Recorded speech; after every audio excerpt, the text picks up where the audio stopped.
Okay, so thanks a lot. Sorry again for the delay. I mean, my management of time, as you can see, it's not optimal, but also we must say that the problem is that the streaming company was allowed to enter later than expected, and so they had really to do the thing in a hurry. We are very thankful to Emilia and Arnau for setting this up so quickly, even if obviously there will be a shorter time for everybody. So I invite the speaker to stick to 10 minutes instead of 15. So if there is anything that you can cut in your presentation, there will be opportunities later to discuss it in the debate. So if that's okay, I would start with Claudio Paganini. Okay, let me remind, now we will continue with our overview, let's say, of the situation of science in Europe, seen from the grassroots organizations, but the focus of this second session is specifically from those organizations that were involved and promoted the Marches for Science. As you know, there was this massive March of Science with a calculated amount of more than 1 million participants throughout the world. So I would start with Claudio Paganini. He's from Switzerland, but he was one of the promoters of the March for Science in Berlin, Germany. He's a PhD student in mathematical physics at the Albert Einstein Institute in Potsdam, and he has also launched a startup called the Sphere, with C, not with S, working to improve the reading experience for scientific and legal documents. So as you can see, our speakers are interesting in many different aspects. So thanks, Claudio. The stage is yours, 10 minutes. Yeah, so I think it's not too difficult to stay within time because, as you said, what is really characteristic about the March for Science now is that we're a really young movement. So basically, in the beginning of the year, nothing existed, and then on April 22nd, there was over 600 marches worldwide on all 7 continents, including Antarctica, and with over 1 million participants. So I mean, this is a huge success for something that was set up in such a short time.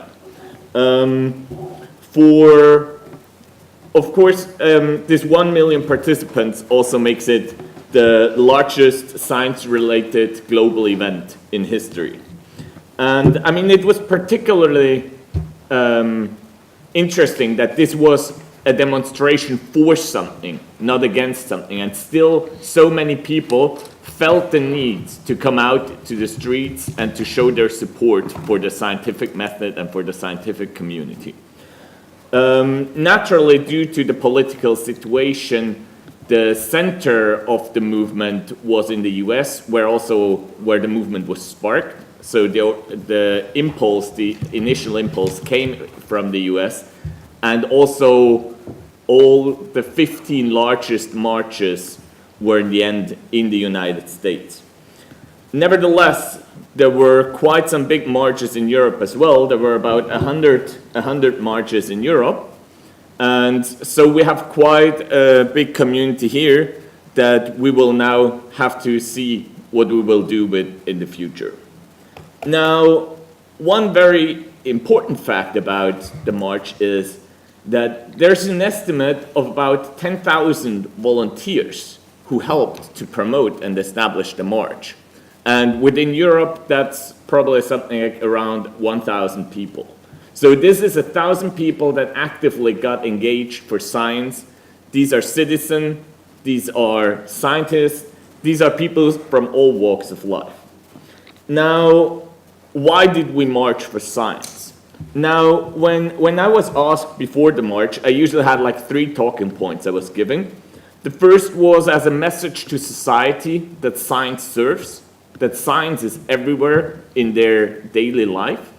Then the second one was also towards academia, that we have to get out more, out of the labs, go to people, speak to people, talk about science, why science is important, and also to the institutions that outreach activities should be taken into consideration for career decisions.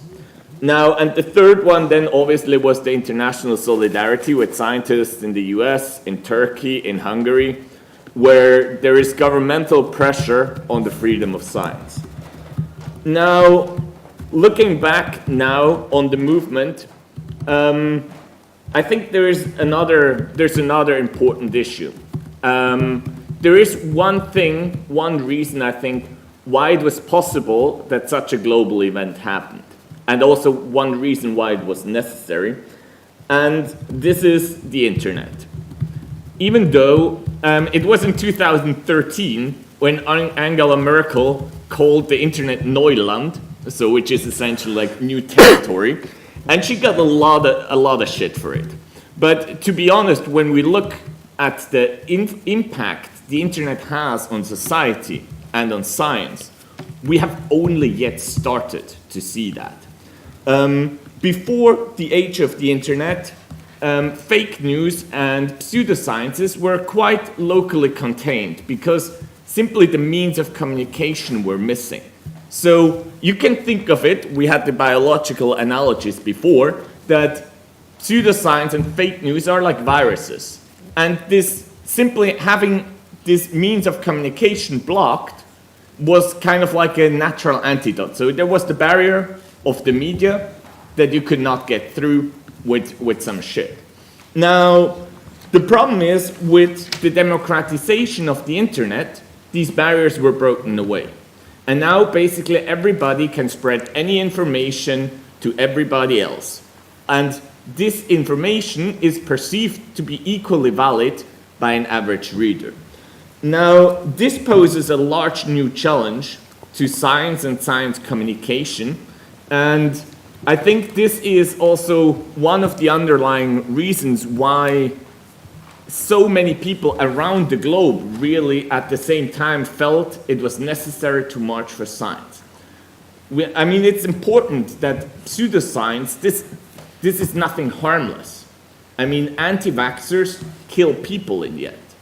There have been measles outbreak. There was just recently a person dying from measles in Switzerland for the first time in many years. And these are serious issues that we have as a scientific community and as a society, as humanity, have to tackle. And yeah, so I think this is really the underlying reason. And for us, it is now up to develop visions, to develop goals where we want to go with the March for Science. And as a society, we certainly have to figure out a way how we handle the new means of communication. We have to develop a sort of vaccine against pseudoscience and fake news. Now, for us in Berlin, we'll have an open meeting on July 8th, where we want to assemble as many people interested in the March for Science movement as possible to kind of openly discuss what are the possible prospects for the movement and figure out what we can do to solve these problems. And what we definitely want to keep it is we want to have it on a grassroots level. We want to keep it project oriented. But we are also open in the sense, we are open to the outcome in the sense that if we realize that for everything we come up with, there already exists a suitable organization, then we're not gonna set up a whole new organization just for the sake of building a new organization. So yes, I mean, this is the thing within Europe. The situation in the US is a little different. I mean, they have really clear hands-on political problems that they have to solve, and they have a huge vacuum. So there, the movement is certainly going on. They're currently building the structures, and so yeah, I mean, so that's just the situation in the US. In the US, it will, March for Science movement will go on. That is currently being done. Here in Europe, we have to figure out a proper role for the movement or how we can advance the purpose of like the case for science in another way. Thanks a lot, Claudio, also for being so succinct. I don't know if it's the word exists in English, so succinto, so synthetic. And yeah, and definitely, since you are planning to give continuity to this initiative, I imagine that the idea of having European cloud, like this Homo scientificus europaeus cloud, is definitely something that may work, may match with your intention. So the next speaker is Kristine Oller, by the way, Christina Heller del Riego, so with some Spanish origins, and she has lived in Spain for quite some time, and from a family of important progressive tradition, yeah. So, and struggle. So he's a board member of the Marie Curie Fellows Association and was. Okay, fine. And she has a PhD in electrical engineering and was a member of the committee that promoted the first EuroScience Open Forum. And she will talk about the enthusiasm sparked in Denmark by the March for Science and about funding opportunities from Denmark for organizations, for example, like the Homo Scientificus Europaeus Cloud, that may trigger more grassroots implication of scientists. So, Christine, the stage is yours. Thank you, Michele. Buenos días. Soy española, o media española, just so everyone knows, and also half American. And, oh, thank you, the mic. Got that. And now I happen to live in Denmark. So I'm representing the Danish March for Science, which I was a volunteer to organize and coordinate. And basically, I'm just going to try to tell you in these 10 minutes what happened, hopefully upbeat and more positive than the first session this morning. And then maybe some pinceladas or, sketches of what's next. What can we do as a community? So science in Denmark is actually, we're very privileged there. As a Scandinavian country, we hit 3% Barcelona target, even though now it's decreasing, unfortunately. As Rosali said, only Germany was increasing it still. And the new EU target is 4%, so they're quite ambitious in Denmark with respect to investment in science and research. We have an important brain gain. There's almost 30% researchers in Copenhagen University that are foreigners. And I've heard other statistics that I didn't want to cite because I don't have the source, but of something like 37%. So when we talked about what language we would do the march in, whether it be English or Danish, we actually chose to do bilingual. And only one speech in the end was English, but there's actually a community, and I've met several researchers that don't even speak Danish. So it's important, the brain gain. Another statistics that says a lot is that 3 out of 4 PhD students actually stay there after their research. So there's opportunities for them to continue and develop. And it's not surprising. Denmark's in the global elite and innovative countries, and especially in a few sectors, and definitely as well, it's the world's best talent developer. Although there's some secret to that statistics with respect to being paid to study in the universities. And some would prefer that it be actually invested into the education system itself and not for the people who study. Why March? I should ask myself, but I think Claudio said very well that we weren't against anything, it was actually for science. And from the very beginning, we had support from the Danish Academy of Science and Letters, which was very positive, and from the Minister of Science and Education, actually the day before also supported the march. And he was present, as well as the former minister, at the march. So that says a lot about the support we have there. But, of course, something is rotten in the Kingdom of Denmark.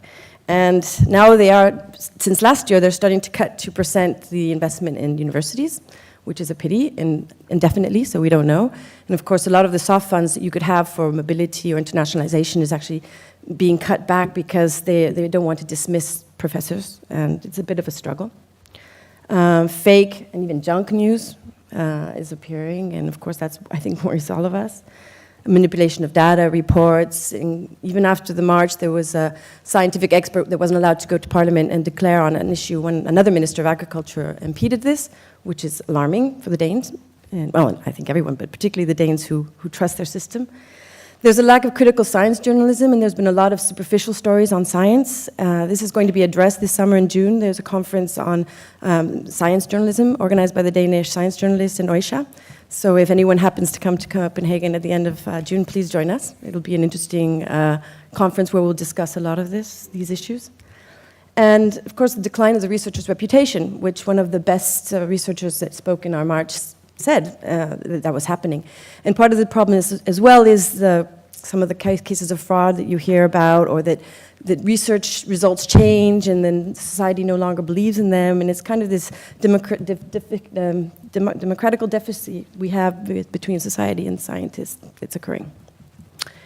So we had a donor for our poster workshop, which was great. We had a lot of fun putting them together and hope to do more. I think it's give a little bit of art to the science movement is really good, especially the Go Fact Yourself. That was a favorite of the minister. He wanted to purchase that. We started at Niels Bohr Institute, where else? The Atom, of course. And we were quite a large crowd. It was sunny. We were very lucky. You know, Denmark rains a lot, so it's not like Barcelona or Madrid. And we gathered there, and there were 3 initial speeches from our spokesperson, Anja Andersen, who's an astrophysicist in the Niels Bohr Institute, then the chair of the Danish science journalists, Jens de Gett, and finally the chair of the DM Academic Union, who supported us as for all our expenses, which was wonderful, and offered us an office, and we're very thankful for them for that support, which allowed us to do the march. There was around 5,000 people, although I've heard even estimates of 7,000, which was pretty impressive for such a small city. And we marched very happily. It was very cold, especially when we got to the destination, which was the Christiansborg Slottsplatz. And as you see, there's a little bit of sunshine there at the end, but there's the parliament on the right. And the shade of the parliament kept growing and growing and growing, and the people kept leaving and leaving and leaving because it was so cold. There was an Arctic wind blowing at us, and it lasted 4 hours, our march. So those that remained for the last speeches were actually quite Viking. I saw the Spaniards leave, by the way, and I had to stay, but I wanted to leave in a way. It was cold. Our speakers, Eske Villeslu, he's very famous for his DNA research. Dorte Lang from the Danish Union of Teachers. We had Charlotte Ronhoff from the Danish Industry, the Young Academy, Tina Jess, and then the 2 last speeches was Jørgen Steffensen from, well, he was about to go to Greenland, so he said it wasn't very cold there that day, and the president of the Academy concluded the march. We had a lot of music, 3 bands, which was fantastic. We had to dance in the middle because to keep warm, there was no other way. And it was very successful all in all. Basically, even the media impact was a success. This is the national media impact. There was 194 articles written with a reach to about 26,000 people. Estimate value, if we had paid for those articles of 660,000 euros, and the top newspaper who covered it was Information. And of course, the evolution you can see below, where it peaked, obviously. But it's interesting, right, the week after the march, that there was more coverage of the march than the Science Week that followed, which we were very proud of, in a way. So, the future, what's next? Well, we do plan to march in 2018, although I think that the group that we formed an association of believes more in the celebration of science. We want to do it more positive so that we really reach out to society and make sure that they engage with us. And therefore, we want to choose another destination where the sun can shine, if it will, in April in Copenhagen, so we don't freeze. As I said, enhance the celebration part of it. We want to reach out and engage students. Unfortunately, they have exams at that time of year, so it's not really good. But we want more young people to participate because it's the future generations, of course. Over this next year, we hope to create links with the National Science Week, so we can feed into it and maybe organize things, and that would be a way to include the young people as well. We had one debriefing meeting, but we'll have another one where we'll decide what 2 or 3 issues to focus on this next year, kind of like what Claudio said as well, project-based or project-oriented group. One of the things I think we could do, it would be great as a grassroots initiative, is sort of to enhance also the research networks, the possibilities in some way, even in a small scale or spontaneously if they want to do that, but with some help from maybe some funding. And of course, we're looking very much forward to the HSC Cloud, and I forgot to thank Jill and the organizers for the opportunity to be here, to share our experiences, and to do something in the future together. With that, thank you very much. Thanks a lot, Kristine. By the way, you are the first one mentioning that there is, that many science march organizations are planning a new march in 2018. I understand that this is something shared by everybody or being discussed. We discussed it, and actually the union was interested in knowing if we would have just a celebration or a march, and we consider this. But I think marching is a very powerful statement in society, but I think it should also go with the celebration. So we'll see how we organize it next year. Yeah. I mean, now we would have more time to actually come up with like a solid concept for the event, other than just like sticking something together as fast as we can. That's true.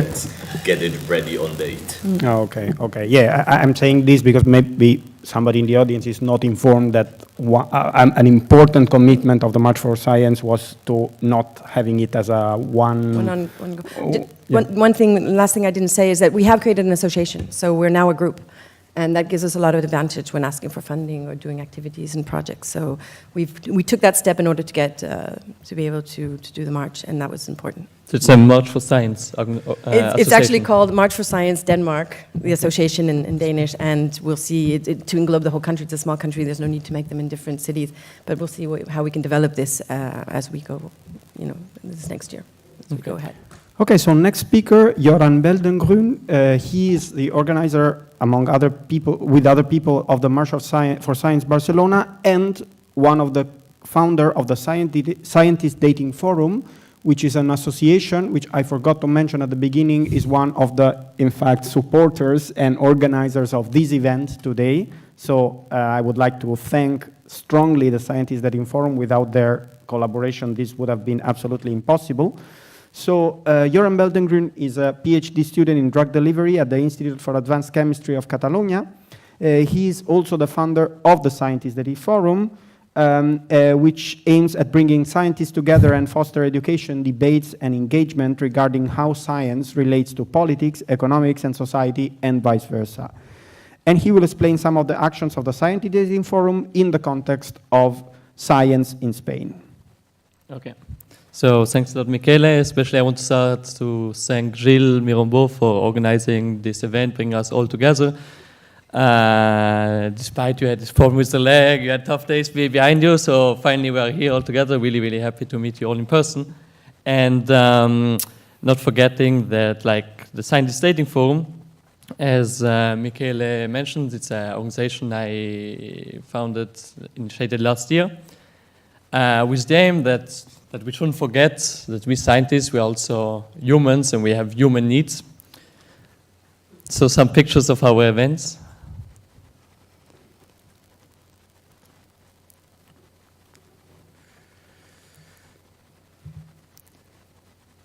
So yeah, human needs, Scientist Dating Forum, you see those pictures, don't get confused. It's on Valentine's Day, we clarified it for those who didn't get it yet. No, even if we are not a dating platform, we share lots of love with you for St. Valentine. So yeah, we're called Scientist Dating Forum, but no, we are not a dating platform. We are young grassroots organizations. As Michele clearly explained, those are other pictures of our events, a bit more serious. We try to bring scientists closer to politics, economics, and society, to foster a debate and also engagement of the scientists, to put their research or science into a more human context, to bring it out of the lab and realize that science and research is not only about publishing papers, but we are part of a human context. So how do we do it? How do we do this? We currently have 3 different lines of actions, how we try to realize this, to promote scientists, to get closer to politics, economics, and society. First of all is IDF at bars.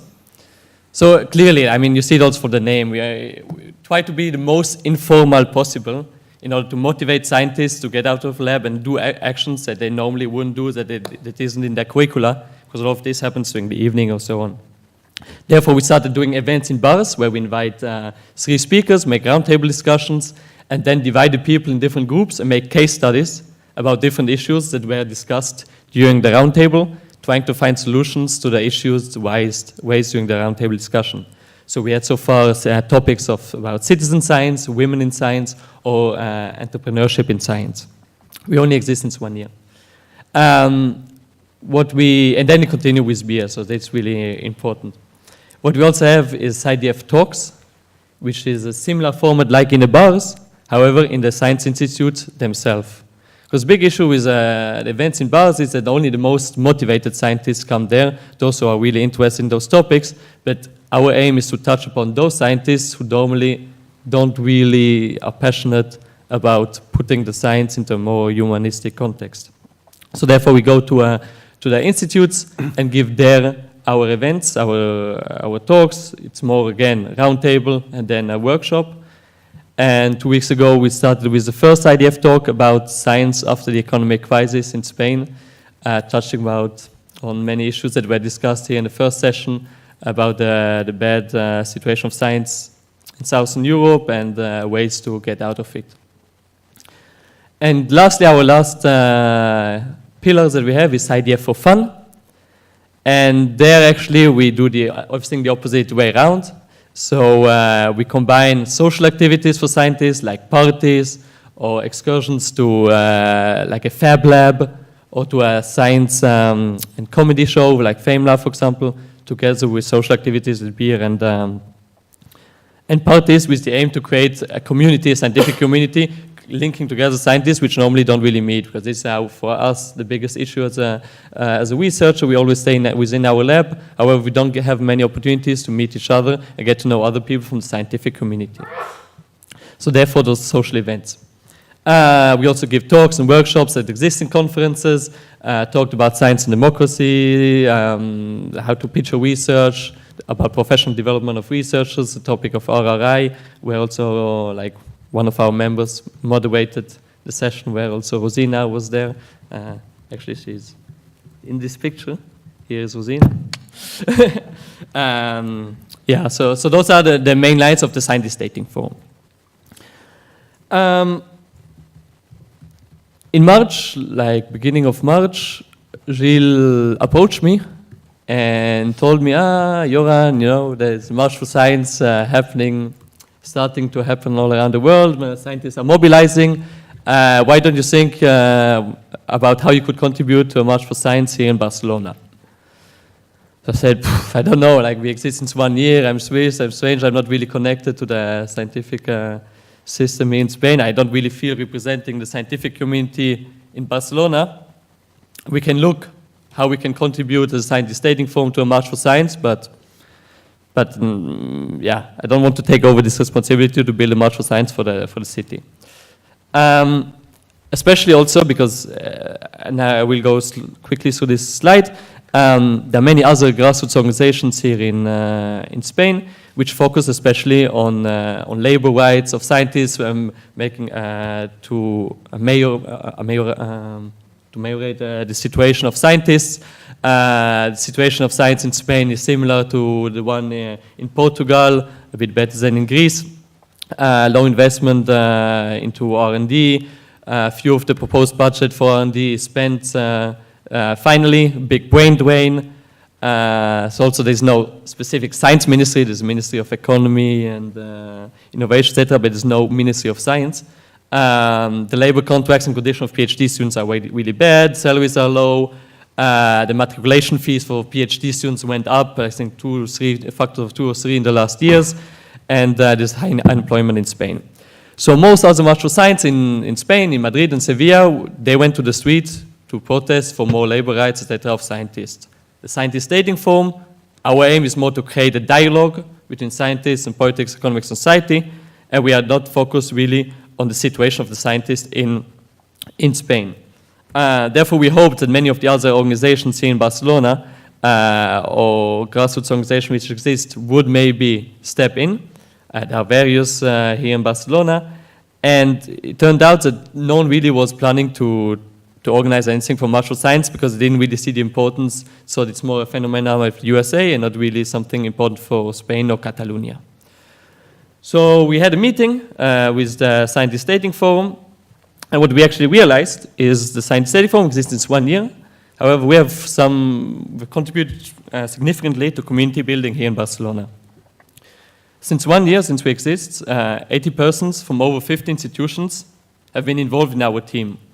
So we have always been a team of around 20 persons, so there's a lot of turnover as in many grassroots organizations. However, we really brought together many different people, communicators, scientists, entrepreneurs and science professors, etc., into our team. And also we met with over 140 persons from over 80 institutions who were interested to work with us. So this is what really made this organization maybe the catalyzer of such a March for Science, which made it interesting to build up the March for Science. So finally, we looked how we could contribute ourselves to the organization of a March for Science. It turned out we are the only organization having those meetings. The first meeting we had 20 persons, next meeting 4 persons. So we said, well, forget it, we don't do a march. If you're only 4 persons in a meeting for March for Science, we'll do an event at a local place. So finally, on 5th of April, we made the official announcement that the March for Science will happen at that place, because we got confirmed the place where it will be. So it's this beautiful building. So next year, if you want to do the March for Science, you see next to the beach here in Barcelona, we did the event. So on 5th of April, we announced it. And as most of the March for Science, we had then 17 days to organize a March for Science, which was simply nearly impossible. So within 4 days, 15 people, random people, scientists from the entire community joined our team. We went independent from the scientist dating form, so also some people here in the audience who contributed to the March for Science. 13th of April, we published our manifesto, and 2 days or 3 days before the March for Science, we started to get official support from big organizations, which were like till so far. So some small impressions on March for Science. So here our claims are from the manifesto, that we want to defend independence, freedom of scientific research, promote dialogue between science and society, strengthen scientific culture, and also this issue of fake news, reinforce scientific methods in decision-making processes. We got support, like within 3 days, we got nearly of most big organization institutes in Barcelona. We got support also from government, which is not in this list.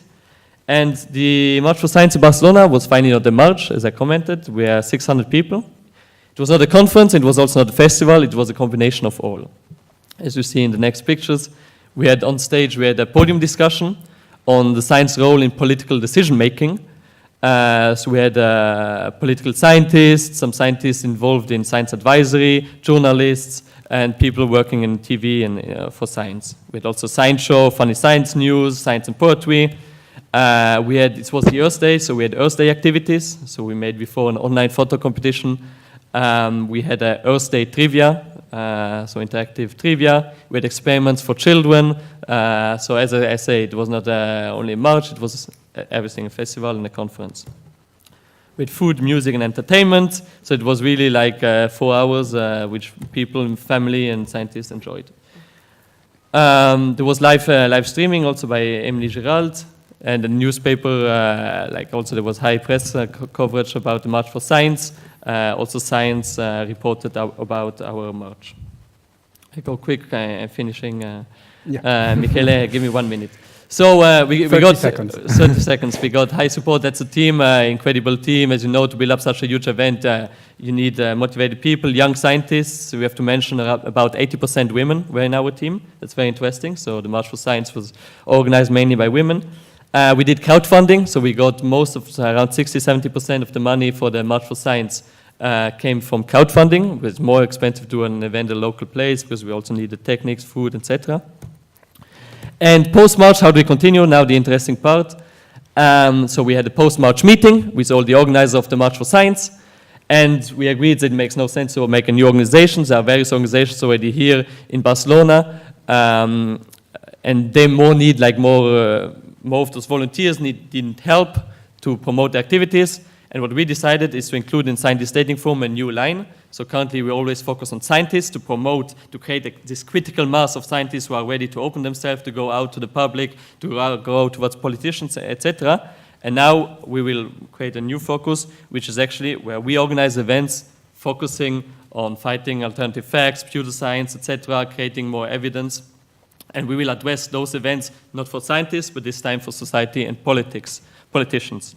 So this is now a new programs that we'll have in Scientist Dating Forum with many of the volunteers from the March for Science, which will now enter the Scientist Dating Forum. Perfect. So that's it. In the future, we will try to establish ourselves as an education platform, bridge and community builder, what we are already now, and especially work as a think tank, but what you of course need more experience. Like you cannot start immediately as a think tank. And eventually maybe as a dating platform. And go internationally EU, which will come to debate now in the next minutes, think about the cloud. Yeah. So thanks a lot for letting me talk 35 seconds more. Okay. Thanks, Michele. I just want to thank Yoran for giving us the destination of our next march. Maybe we'll come in bicycle from Copenhagen. That would be a nice action for the cloud. Yeah, yeah. Pick us up on the way. Joining many different things. Okay, great. Thanks a lot. Now we will have another video conference connection. Let me introduce Robin Vigouroux. He is one of the representatives of the March for Science in Paris and France. He's a PhD student at the Vision Institute in Paris, working on the mechanisms governing the development of the visual system. He represents the French National Committee of the March for Science, and he will talk about the necessity to get together to tackle common problems facing science in European countries. Hello, Robin. Hello, can you hear me? Yes. Okay, great. So first of all, thank you very much for inviting me to take part in this meeting. So Gilles and the organizers of the meeting. So today I represent the March for Science France committee, but as well as Patrick Lemaire, who did a great job this morning, and also the Paris committee. So first of all, I just wanted to. So my intervention will be relatively quick, because there's the speakers this morning were quite good about describing the March for Science, and I don't want to be repetitive. So first of all, in France, it was the main challenge for the March for Science was for us to remain non-partisan, as Patrick Lemaire said this morning. And this was quite a challenge with the journalists and the current climate with the elections. But I think we did a quite good job at it.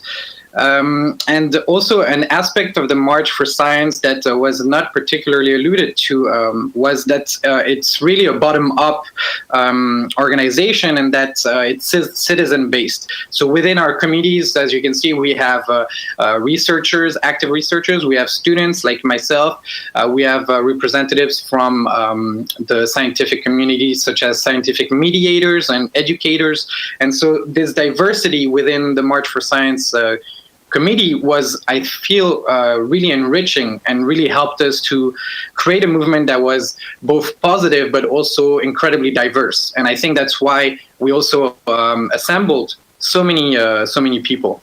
So in France, we had four main themes that we would like to portray in the march, and those were to defend the independence of public research.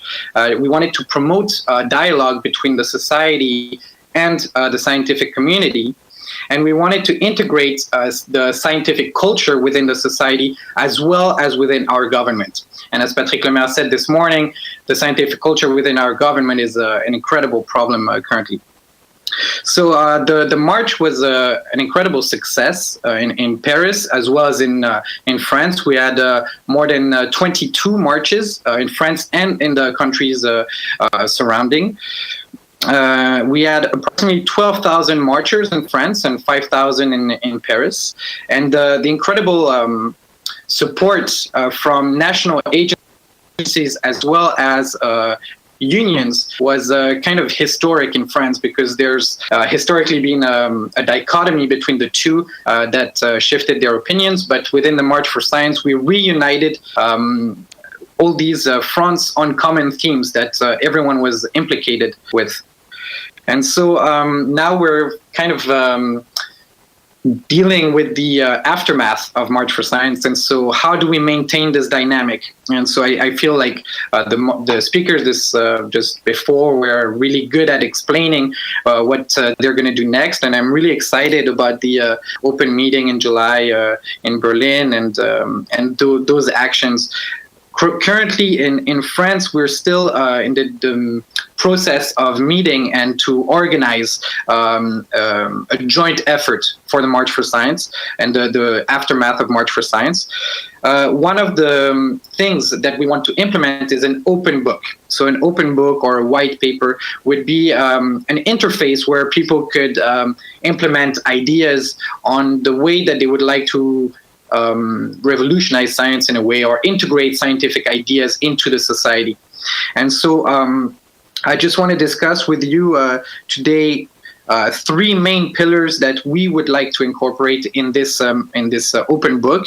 Some have been already alluded to by Patrick Lemaire this morning. Some have not yet.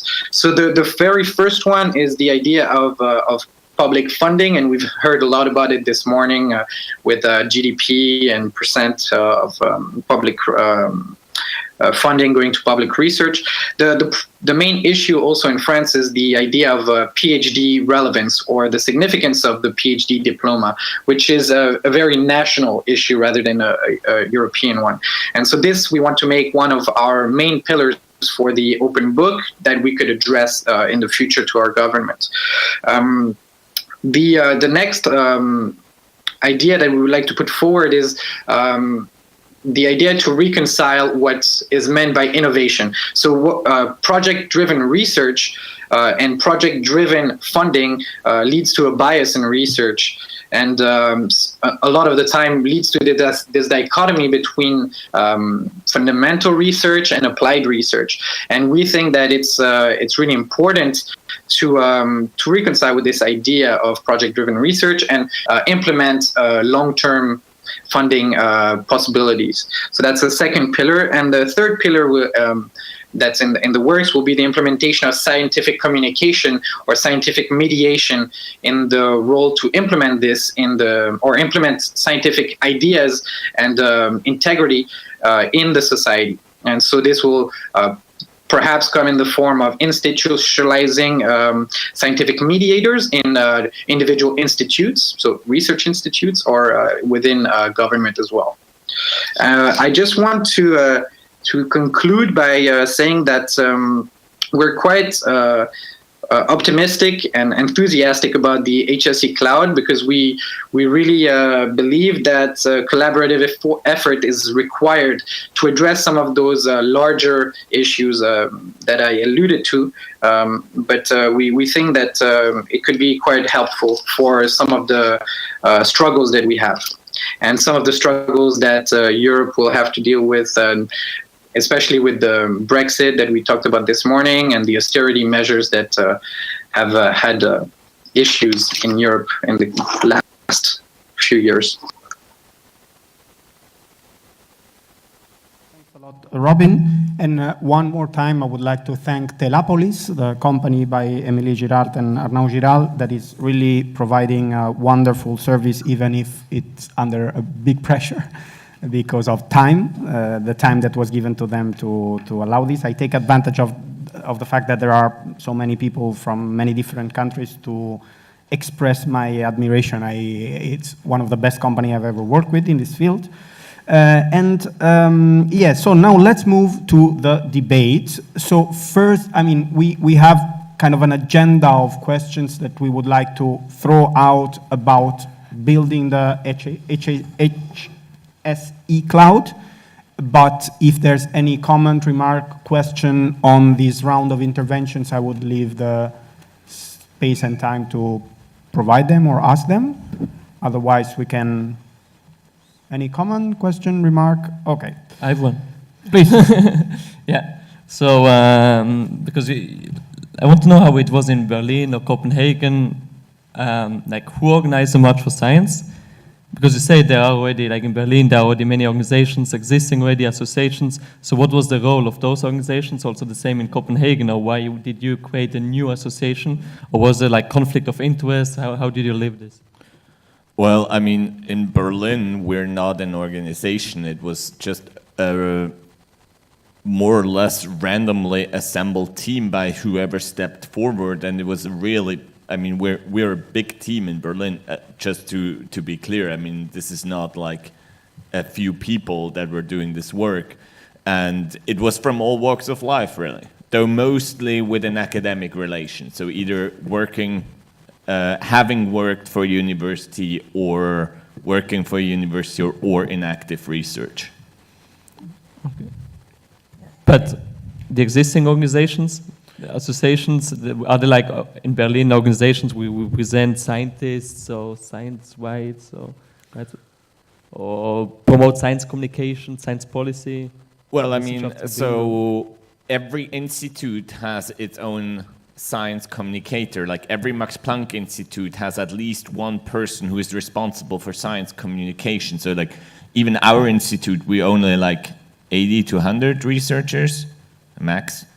And we have our own science communicator in the institute whose task is just science communication. So this is really strong already in the institutions, because there was in the 90s, there was the first push initiative. There was like when the new private TVs came in, the science communication people got together and set up this initiative that really brought science communication on the institutional level to a new, to the new area. And so, yeah, I mean, this is very institutionalized already, the science communication. Yeah, in Copenhagen, it was also a grassroots movement. We all came together, started reacting on Facebook that we were interested in doing something. The coordinating group formed. Not everyone's scientist, and I actually saw the statistics of the American March. It was surprising that the largest proportion was non-scientists. I don't know if you saw them. They were published recently. So, and yeah, we were actually not very many. We were only 30 really in Slack that we were putting everything together, but we had the support from the Copenhagen Volunteers Organization that donated volunteers. So I think there were about 40 volunteers also working, and other donations and support. But yeah, I think we can do it better next year with a little more planning, as Claudio said. But the reason to create a group was also just for the funding and to manage things. It was, but we spoke about it too. I think for the long-term projection, it will help things. Although we don't want to redo what other organizations do, we want to, but it's good to have a framework to do it in. I have one more point that I was missing before as well. Like one direction that came up in the European Slack when we were already kind of like gauging directions was going towards digital activism also. So just as an example, when you Google vaccine and risk in German, 9 of the first page are pseudoscience anti-vaccine pages. This is a horrible problem. And what you can do, so I mean, what you can imagine is make a Google cleanup day where you basically go through and report all these pseudoscience things, because Google has a very nice built-in reporting system. We just have to use it on a large scale. Okay, so, okay, please. Yeah, so to pull all of that together, the really interesting thing is when you start having science activism, either out on the streets or in line, you find that there are a lot of non-scientists that absolutely love science and want to be involved. Sorry, Mike, they will give you a microphone, so this will go out in the recording as well. Okay. So from now on... Right, I'll repeat what I just said, which is what we've all learned in the past couple of years is that when you have science activism, either on the streets or online, you draw in a lot of non-scientists who love science and want to be involved in science and want to support it. And this is really what we need to build on, because this helps us reach out to the wider culture, certainly with Scientists for EU. I mean, if we've got 210,000 followers, it's only a minority that are scientists, but everyone can chat on the Facebook page back and forth, and people like feeling part of that.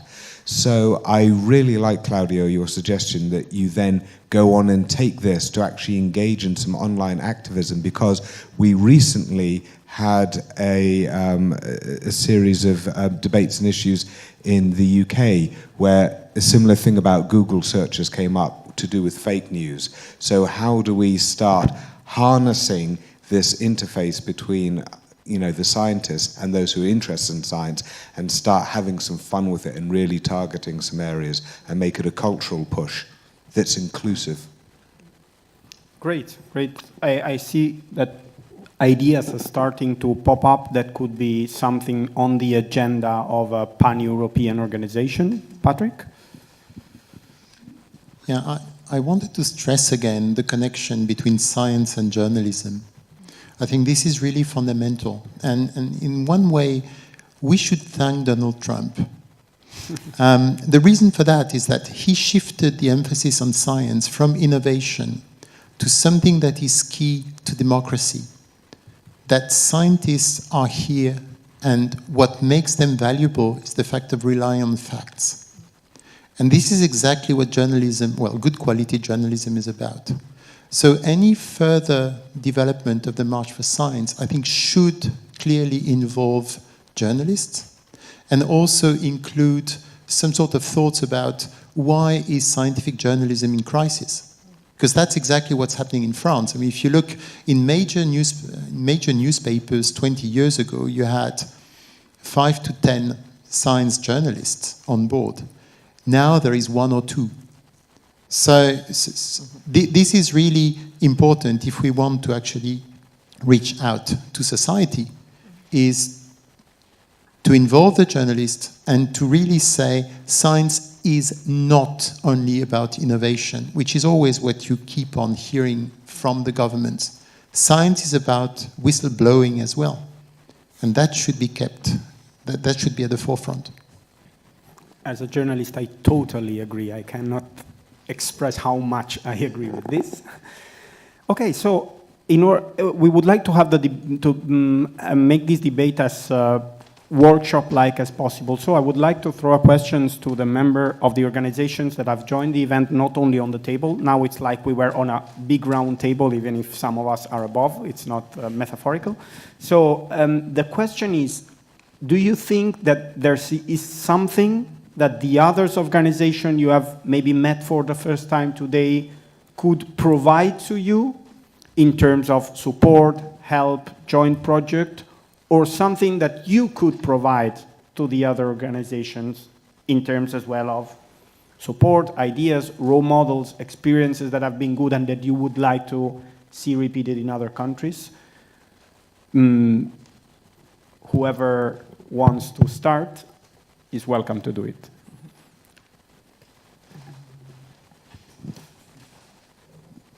One thing that appears to be common between all the grassroots movements is women involvement. We've had exactly the involvement of women. We've had exactly the same thing in Sciences en Marche initially. I mean, there was a vast majority of women who were involved and who participated. So I guess it has something to do with altruism. But this is to take into account and to recognize. In fact, I understand that this happened in Barcelona as well. Yeah, we're like on stage was Gilles, me, and 15 girls. Yeah. If it wouldn't have been the banner behind Science March, I would say it would be something else, this event. So maybe this is something that many of these organizations can display as a great difference with respect to many other scientific organizations, in which usually the balance is the other way around. So it's certainly a value element. We were quite a few women in Copenhagen as well, and it's good that for once in science, women are actually leading in many disciplines. But when I was younger and I first heard the acronym PUS, Public Understanding of Science, the name itself was like a wound of society. And then there was PAUSE, it was like if we were moving, public awareness of science, we were advancing. But I think that no one can doubt now that society really needs more help in understanding the complexity of science, the fact that it's ubiquitous in our societies and how important it is. And that's the only way to change things, to make sure that it is taken serious by the politicians, because we vote for our politicians. And maybe women have always said, or some might think that we nurture more nurturing factor or character, we have children, maybe perhaps we responded more for the call of the need to do something for this cause. Yeah, to support that, I think a lot of women are quite sick of what they see with Brexit and Trump and that kind of aggressive male attitude of my way or the highway, when the world should obviously be moving towards more collaboration and community. So I think it's great to see women, and also in the UK, women like Gina Miller just standing up for parts of civil society and pushing back against a lot of issues. In terms of sharing just a second, stuff, Mike, I just want to interrupt one thing. You have to also recall the March for Women that happened immediately after Trump. Yes. And a lot of our marchers were also women who'd never marched before in their lives. They marched for that, and then they marched for science. So it is a call that woke. You're absolutely right with the relationship with, the reaction against Trump and his attitudes. Yep. In terms of sharing resources, what we've found is that when you build big online presence, you basically have an ongoing news channel for yourself. And especially with social media, it's interactive. We've done a lot of promotion of other societies which we believe in, and so I'm more than happy to do that for, European science societies to drive audience towards, their Facebook pages or their Twitter pages, because I think that's important that we all build up a network together. Yeah, I think with that respect, one thing to discuss within the marches would be probably pooling the European ones. I mean, there is the March for Science Facebook group, the original one that sparked it, which has something like 850,000 people in it. And I mean, this is exactly that. This is a huge platform where people exchange things, but also like, now I've seen things popping up like asking for career advice, like if I want to go into environmental, and like this kind of things, really encouraging the debate between people, or also like citizens asking like, okay, what can I do for science? What can I do if I want to locally protect the environment? And so yeah, I mean, it might be worth considering building one big pool out of the existing pages, because that just enhances our reach. Yeah, and maybe this connects also with the suggestion on the role of media. That is, since in practice the March of Science websites are becoming kind of a media with a very targeted public or so, maybe that is a way in which good science journalism can be highlighted or something similar. I mean, moreover, in this case, since the Homo scientificus europaeus is very well connected with EuroScientist, which precisely was born with the idea of doing high-quality reporting on science in Europe, I think there is a natural partnership there, I would say. I don't know whether Sabine, who is the boss there, would agree.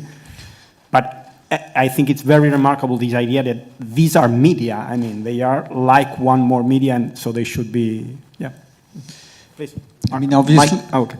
the March for Science, I mean, as such, started in the US. And at one point at EuroScience, we had a hard time identifying, who to talk to at the European level. I mean, there were national things, but there was no, one single place to talk to.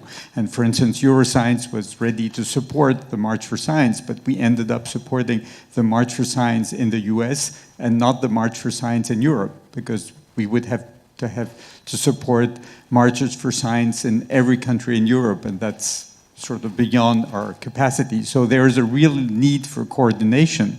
On the other hand, it's clear that all of these organizations tend to be light, and that's why they work, because they are light and they might not last that long. So we have to think in sort of terms of how to give a visibility, a stability to a coordination of organizations, each of which is by nature unstable.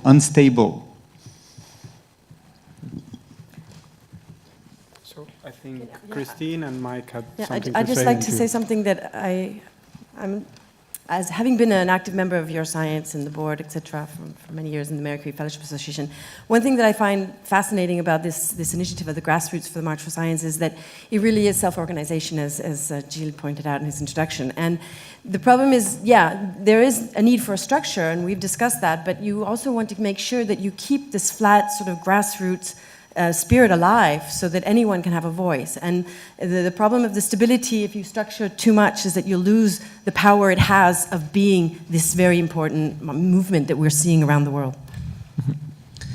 With regard to the interaction between social media pages and articles about science and science policy issues, we can do a fantastic amount for science journalism just by being those social media channels. What we discovered during the referendum debate was that when an issue would come up, I'd find an article about it in The Guardian or Independent, and it would show on that page that it really hadn't been shared much. And then we would share it on our page, then boost it and promote it, and then you look back on the original page, and of course that's good for those journalists when it shows that their articles about science and policy are being shared and visited that much more. So when you become that go-to point for general science news, then and you have an audience which are both scientists and non-scientists, you can really help support the science journalists by building those kind of channels through. And maybe, I don't know, Sabine, if you want to comment the opportunities that EuroScientists give for people in terms of visibility. Yeah, so it's very clear that the way EuroScientist is evolving, it's a dual entity. On the one hand, we will get the voice from the scientific community through our blog, Homo scientificus europaeus, and then we keep an eye on who's saying what around Europe and beyond, and it inspires us to give a lot more in-depth coverage in the magazine EuroScientist itself. So we get inspiration by keeping a finger on the pulse of the community, and for us this is priceless because no other journal or media has that ability to reach out to the community so effectively, except, as Mike said, when they have their own social media network already well developed. So this is essentially part of the strategy. But I have a question also for the panelists. As you know, within Europe, to make policy decisions, it's very difficult. It's very often the product of very long, protracted discussion. I think one thing that we need to keep in mind is when the March for Science in Europe gets collectively organized, we need to define the minimum common point of focus that they have. Otherwise, there's a big risk that people will get diluted and saying, oh, the German march doesn't agree with the French march, and we want to avoid that at all costs. And do you have any idea on how to avoid having the kind of more nationalistic perspective being involved in the joint European march? So I have one question also to Claudio. So what's a joint European march? Because I mean, there won't be a European march like everybody walking in Europe. I will walk in Barcelona, somebody else will walk in, like Europe is not one place, it's spread all over different cities. And every country has its own problems, as we saw this morning. So I think in each March for Science, you have local problems, issues. Like, for example, we realized also here in Barcelona, we had a Catalan issue because we, as you say, with in which language we have to do the event. We were hesitating between English, Spanish, and Catalan. Then we had local organizations which maybe they didn't support us. We don't know why they didn't support us, like grassroots organizations. Maybe we are a more international organization. We have many Spanish people. I am Swiss. We have many people from South America, etc.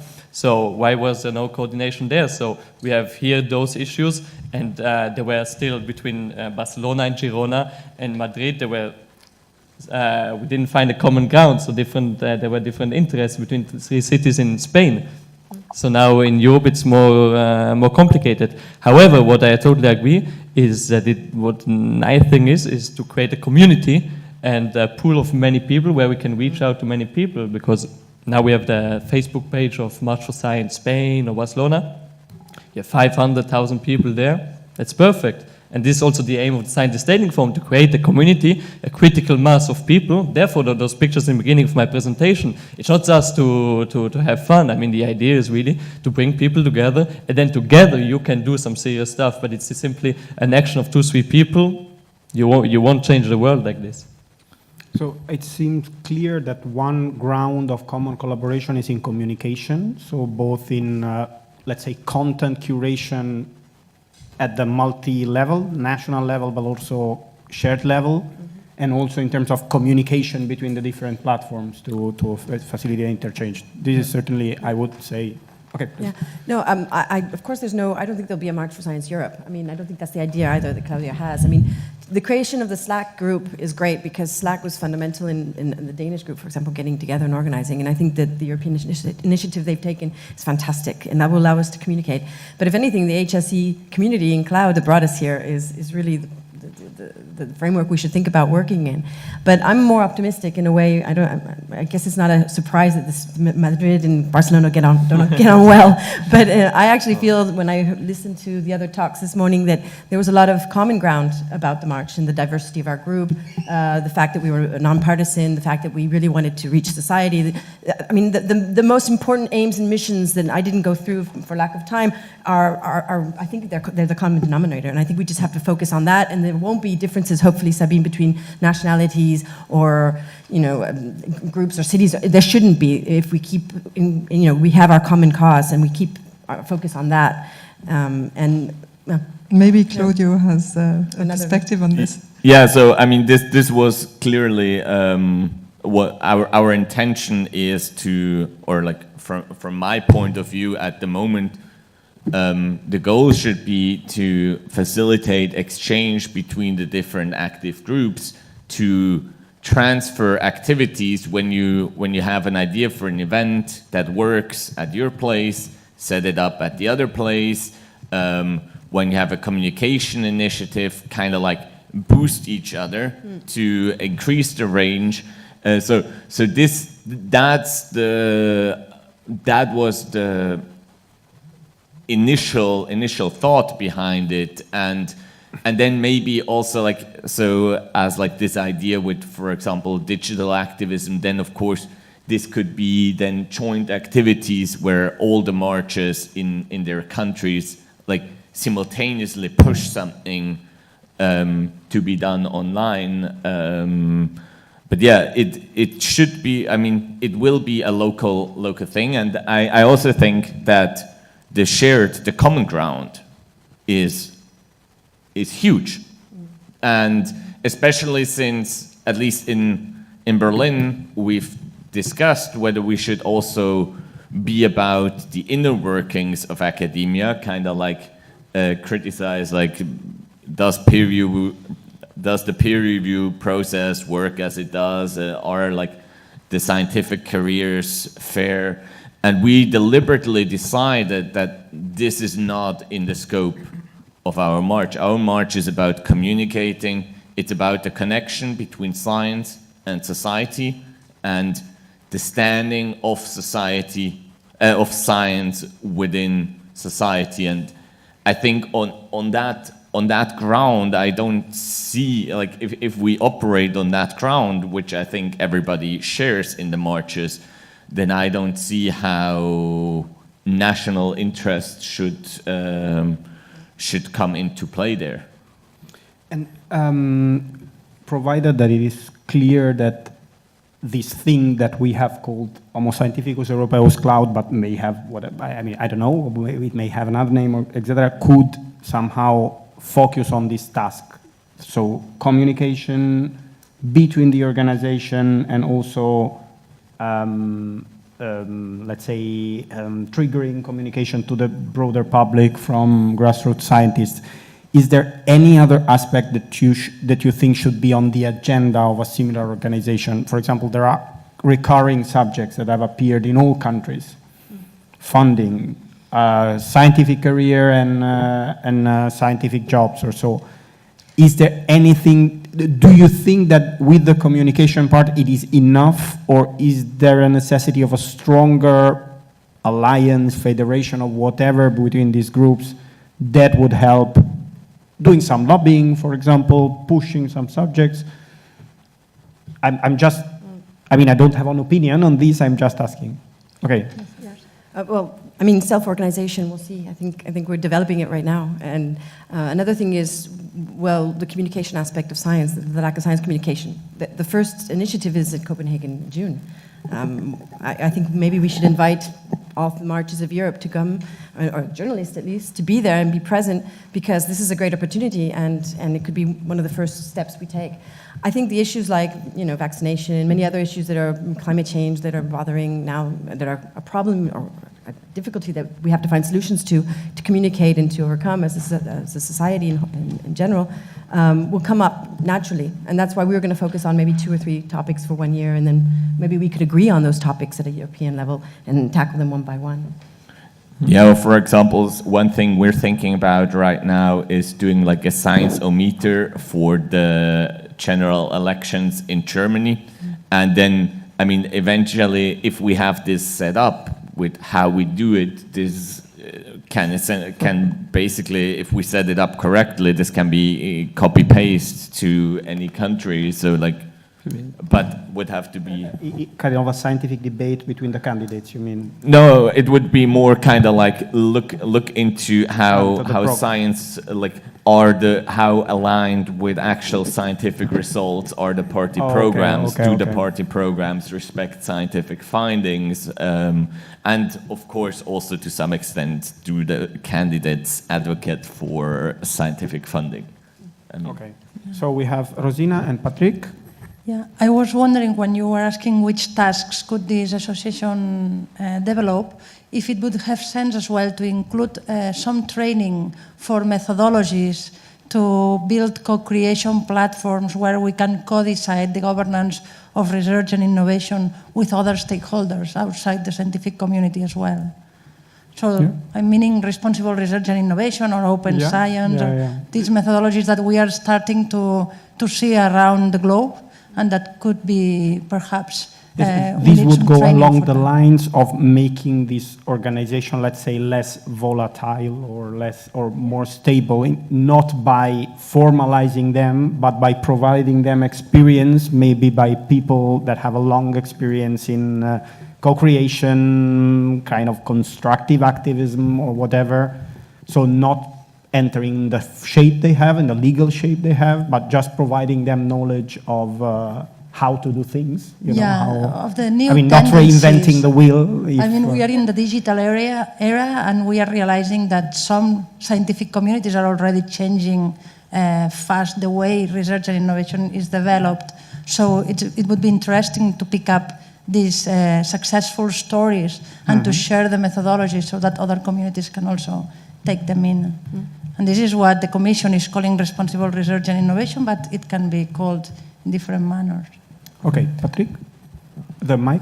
Can you run the microphone there? Okay, about the international nature and what level should different countries be brought together, I have sort of conflicting feelings. So initially, when we started Science en Marche, we were super careful not to involve Europe in any way.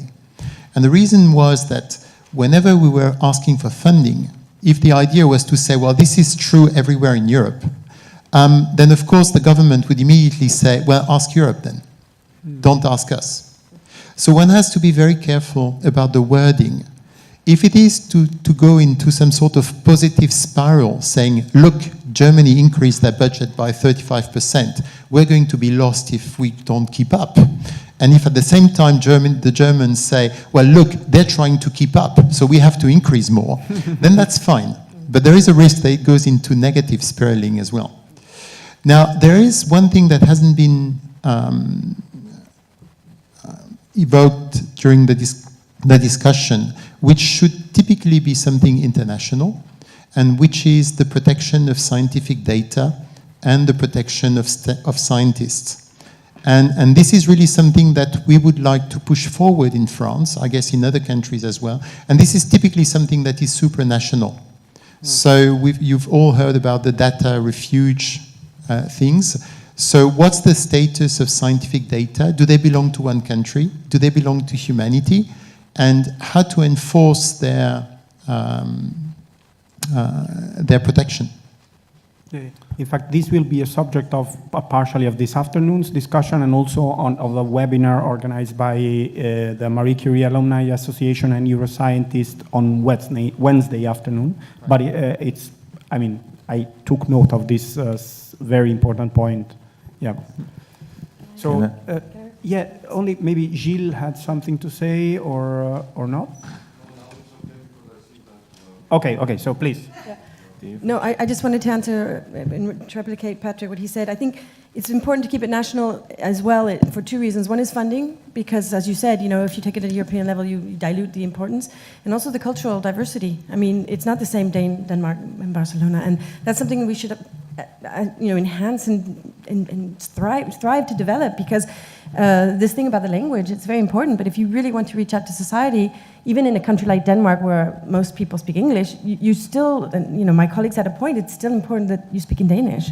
And but that's, I think, the richness that we face whenever we do something in Europe together.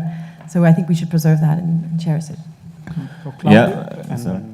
And I mean, to get back to the original question, maybe like what can the role of the HSE be in this entire game? I think what is really helpful is if we clearly divide fields between the organizations, so that we assign our purpose as March for Science, for example, to be the bridge between science and society, not so much focused on funding, on academic politics, whatever, and other organizations like EuroScientist, for example, more on like the actual lobbying on science, talking science policies, talking politics, really talking funding, and then having one organization that kind of coordinates it, that sees when the interests align, that the organization actually work together, because that way when we have a brand, for example, as March for Science, that is not, if we take ourselves out of science lobbying in the sense of like asking for funding, and so it is easier, I think, to actually communicate our message, because then we are not prone to the suspicion that we're just looking for our own good. We just want to have our own, like, protect our own little castle and our money, but that we're actually there to communicate the effectiveness of science. And so I think by shaping distinct profiles, what each organization does, I think this is the biggest benefit that we can draw from it. So one and another one. Okay, my question, actually it's not a question, my comment, it goes very much in the direction of what you're saying. And I agree totally that I think it's different, and I would like to separate. There's difference in the organization of the science marches, and I totally go with your idea that in terms of the science marches together, there's nothing to worry about of national versus international. It should be international with common denominators that exist. And so in that sense, it would be in the direction of dealing with the fake science and all that are common denominators within the marches.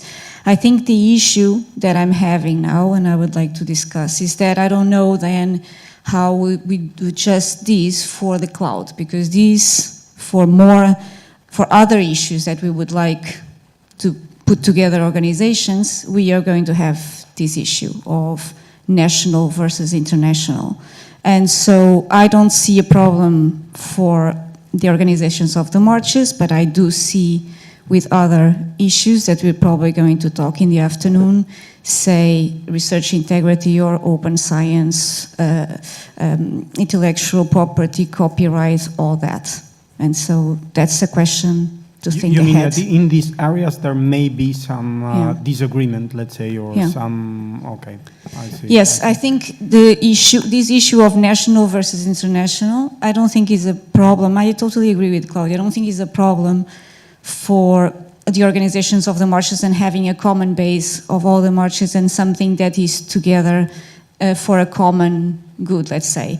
But I do think it's something that we have to think about for other issues. Yeah. So these may somehow limit the scope of the cloud. Yeah. And there was one remark there too. If you can move the microphone somehow.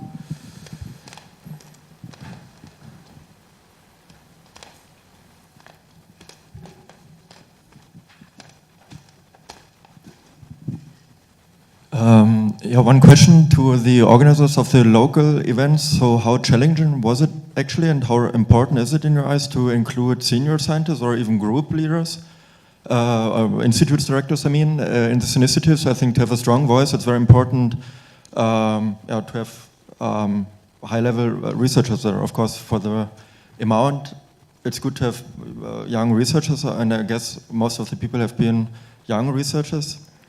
No? So could you give some comments on this? Definitely. I mean, I think the enthusiasm of the young researchers is vital because they're connected and they move and they're young. But then the advice from the older, more senior people is also important because they can, give advice and warn you not to do things. I think it was relatively easy, actually. I'm surprised. I mean, it was hard work, but there was a dedication. We were all really united, and the fact that this happens spontaneously is really fascinating because it really shows that there is concern and people cherish scientific knowledge and what is done to our societies and want to preserve that. And I think that, I don't know what my colleagues say, but you need a combination of both. And I think as well, when you're in that group, actually, if you're really grassroots, it doesn't matter if you're a senior, whatever your position is in your real life. Because there's non-scientists, and you have to remove the elite part of the message of science and really just say, no, this is a celebration of science and scientific knowledge in society, and it doesn't matter who you are, what you've done, it's just that you care about science and you want to do this in a correct way. I totally agree. Like when you say we are simply a group of volunteers, I didn't realize that we are so many women till I saw the picture of us, and then I realized, we are very many women. At the end, it's people enthusiastic about science and fighting together for a cause. Now, the issue about senior scientists or junior scientists, etc., in our case, where the average age was 27, 28 probably, nearly only young people, and of course, difficult to motivate senior scientists to use their free time in the evening and the weekend to work on this, especially in a time course of 15 days where they don't realize if it's really something important or not. Now, our aim for 2018 here in Barcelona is that this year the March for Science was impulsed by Scientist Dating Forum. That is a March for Science from the entire scientific community where established organizations, also senior scientists, get involved and have their voice in a March for Science in order to create also more impact. Because obviously as a young organization, a lot of young people who maybe don't have so much links to political and social establishments, it's more difficult to create an impact. So therefore our aim for 2018 is to include much more senior scientists in established organizations. Well, for us in Berlin, it was really the planning worked as a sort of constructive anarchy. That was it was just a team of people and everybody was just pushing for it. And of course, everybody with what they had. I mean, we had some quite senior science communication people who of course had all the networks to the academic institutions. And this is invaluable things to have in your team, and on the other hand you also need to push the energy of the young people who actually still also want to shape the scientific landscape more than just governing it for the sake of it. Great. Any more remarks, comments, questions? One more by Rosina, and then... Yeah. Would it be a challenge for the next March of Science to also look for ways to engage other stakeholders, not only the scientific community, and how could we do that? What do you mean concrete, unions, or what do you mean other stakeholders? I mean civil society organizations, policymakers, we had one support from the Berlin city cleaning, the Stadtreinigung Berlin we had on our support list, and we were quite proud of that.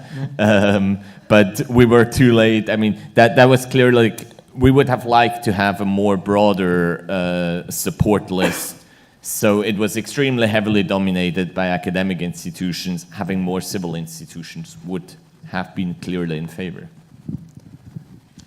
So as an answer to that, one should bear in mind that the march was on Earth Day, and that therefore all the environmental associations were potentially, that might have anything to do with science, were potentially involved. And in our case, we involved, for example, Bloom. So I don't know if you know what Bloom is. Bloom is the major association which banned deep fishing in the oceans in Europe. We also had most of the federations of environmental associations in France with us. And that was tremendously important because they relayed the information on their social networks. So it is possible to involve people who are not scientists, but who somehow recognize that science can bring something to their activity. And this should be made. And the fact that it was on Earth Day, and the link to environmental issues, which was not actually, we didn't discuss that at all this morning, which in a way was a bit surprising, was very important for us. Can I just mention something, Patrick? In Copenhagen, actually, a week after was the March for Environment, organized by Greenpeace and other organizations. And that, I fear, weakened the fact that more environmentalists weren't at our march. It was there was less people there, but I think it was because they wanted to do something at the 100-day anniversary of the Republican administration in the US. I think it's extremely important to get these organizations involved, and I think with the year of time, we have, it's more possible.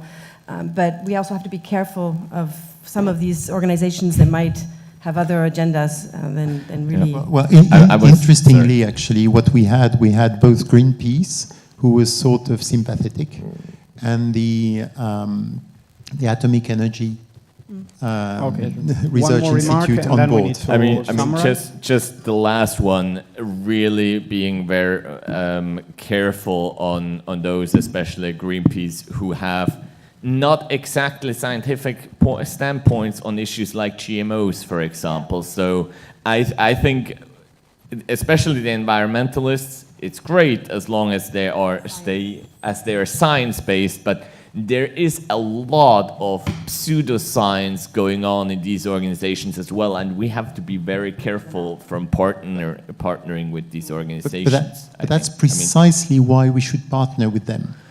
That's we exactly should interact for this reason. Yeah. But I'm not sure that would be successful. Yeah. Sorry, I'm sorry to cut the discussion, but we really need to finish now. So thanks to everybody for joining. I think we have pointed out a set of avenues ranging from the value, the incredible and unusual value of majoritary woman involvement, communication between organizations and from organization to the public using this actual media that have been built,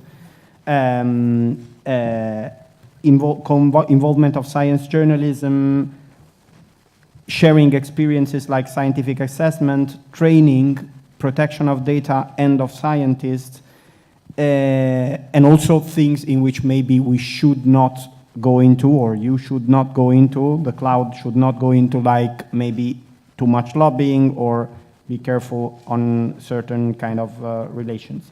So the conversation, now we have lunch, and then the conversation will go on with the session afternoon sessions after lunch. That's it. Thanks to everybody. Thank you.